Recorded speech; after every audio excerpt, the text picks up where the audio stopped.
28th day of September. Saint Wenceslas, king and martyr. Saint Wenceslas, Duke of Bohemia, was the son of Wenceslas and Drahomira.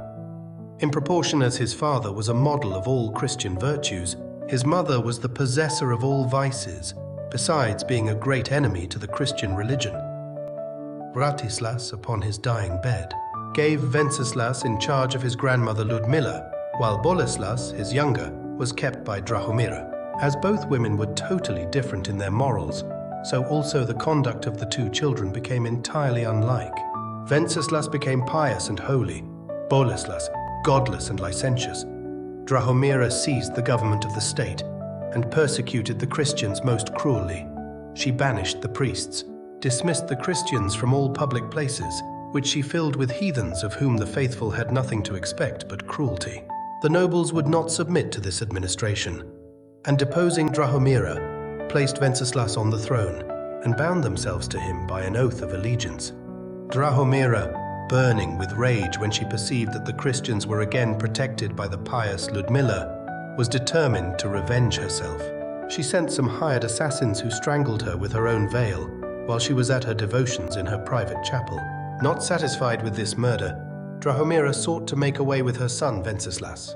Meanwhile, this holy prince conducted himself towards God and his subjects in such a manner that he was beloved and highly esteemed by everyone. He was extremely kind in all his actions, temperate in eating and drinking, unwearied in his care for his subjects, and blameless in his whole conduct.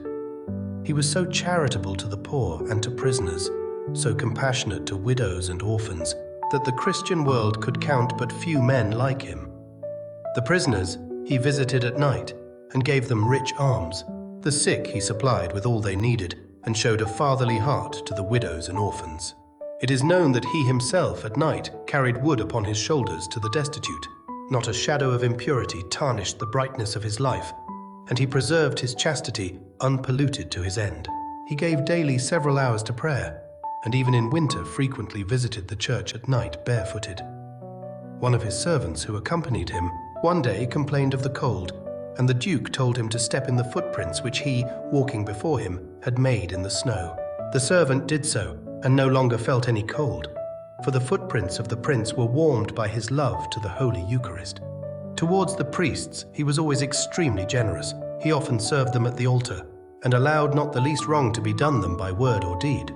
He distinguished himself especially in his devotion to the Holy Mass, at which he daily assisted.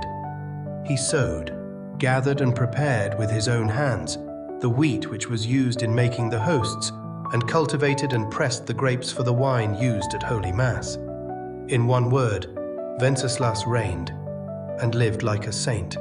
Count Radislas, scorning the piety of the Duke, caused the people to rebel and marched against Wenceslas. The latter, sending him a deputation, made offers of peace, but Radislas would not even listen to the king's message, esteeming it a sign of Wenceslas's cowardice. Hence, the Holy Duke was forced to meet him at the head of his army. The two armies were drawn up opposite each other in battle array, when Wenceslas, sad that so much innocent blood should be shed, and being willing rather to give his own than that of his subjects, challenged Radislas to single combat, with the condition that the victory should be on the side of him who should slay his adversary. Radislas accepted the challenge, and spear in hand, galloped in full armor towards the saint. The latter was also clad in armor, but carried only a sword. Radislas intended to unhorse Wenceslas with his spear, and thus have him in his power. The saint went to meet him, making the sign of the cross. At the moment when Radislas was about to thrust his spear, he saw by the side of Wenceslas 2 angels who cried to him, "Stand off!"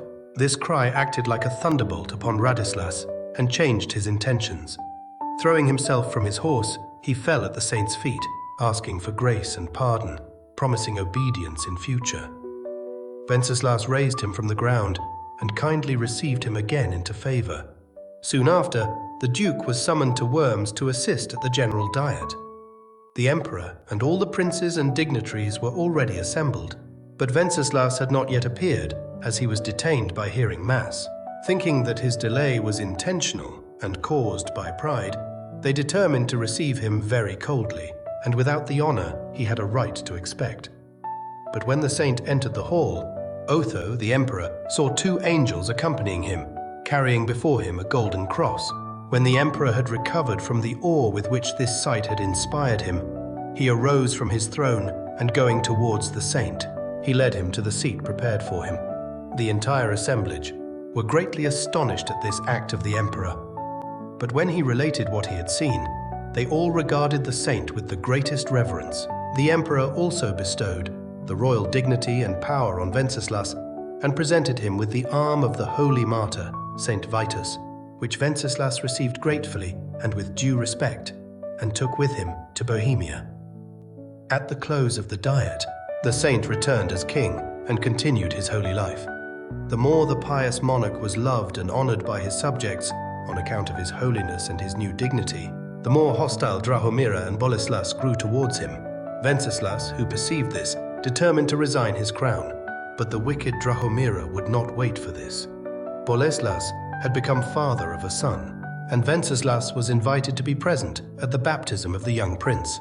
Although the holy king had reason to suppose that this invitation covered other intentions, he accepted it, in order not to manifest any distrust of his brother. Having gone to confession and Holy Communion, he went fearlessly to the palace of Boleslas. He was received with great honor and magnificently entertained. At midnight, before the banquet was ended, the saint quietly left the hall and went, according to his custom, into the church.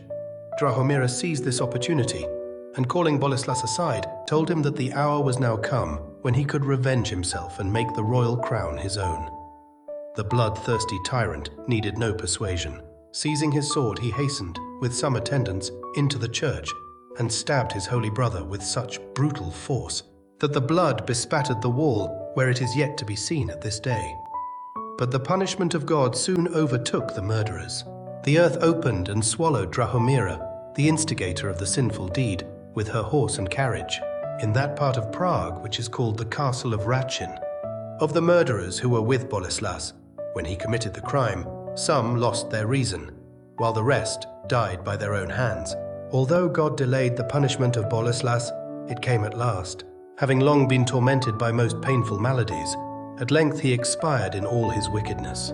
The shrine of the holy King Wenceslas was honored with many miracles, after God had crowned his virtuous soul with everlasting glory in the kingdom of heaven.